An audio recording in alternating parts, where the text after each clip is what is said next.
Hello everyone, I'm Ryan Chan, CEO and founder of UpKeep.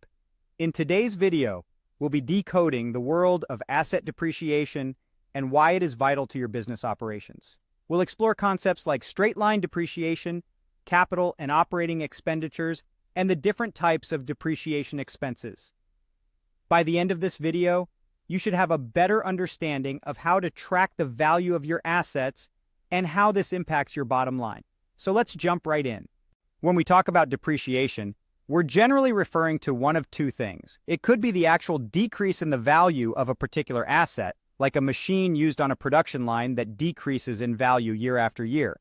Or depreciation could refer to the allocation of the original price of an asset over many years in an accounting system. Depreciation is crucial because it allows businesses to spread out the investments of long-term assets over many years, providing accounting and tax benefits.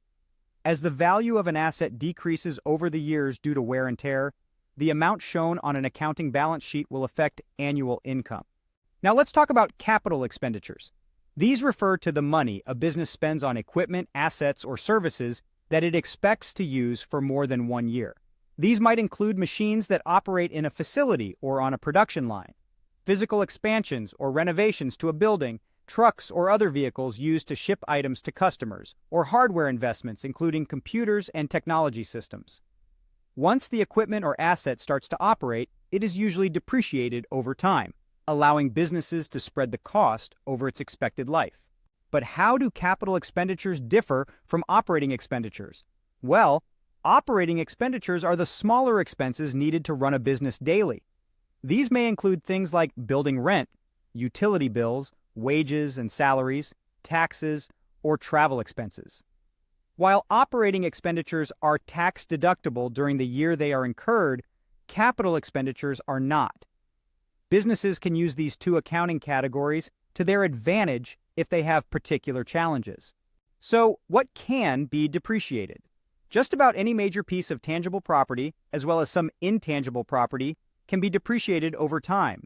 Examples of tangible property may include buildings, production machinery, computer and technology systems, transportation vehicles, and furniture.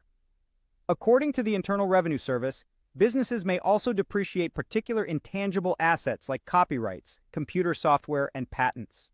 There are 4 standard types of calculations used to determine depreciation expenses. The most common methods are straight-line depreciation, double declining balance depreciation, units of production depreciation, and sum of years digits depreciation. Straight-line depreciation is the simplest and most convenient way to describe the devaluation of an asset. It's a straightforward accounting calculation that assumes a uniform rate of reduction in value. The double declining balance method is another example of an accelerated depreciation method. This method considers that new assets are usually significantly more productive in their early years. Units of production assumes depreciation to be directly linked to the amount of time that the asset is being used. This method is regarded as the most accurate representation of devaluation, as it more closely reflects the actual wear and tear that assets go through. The sum of years digits method deviates from the straight line method by accelerating the depreciation rate instead of assuming it to be constant. This method is applicable to assets that are expected to deteriorate more quickly than others. Depreciation is not only important for accounting, but also for maintenance teams. Finance departments can access computerized maintenance management system software data for an accurate breakdown of costs to maintain assets. This information can be easily provided by maintenance workers who can update and add entries as part of their day-to-day work. By tracking the wear and tear on your machinery and equipment, you'll be able to better monitor asset conditions. This should reduce the amount of unexpected equipment failure. You'll be able to improve budgeting, reduce expenses, tighten record keeping, and report value accurately.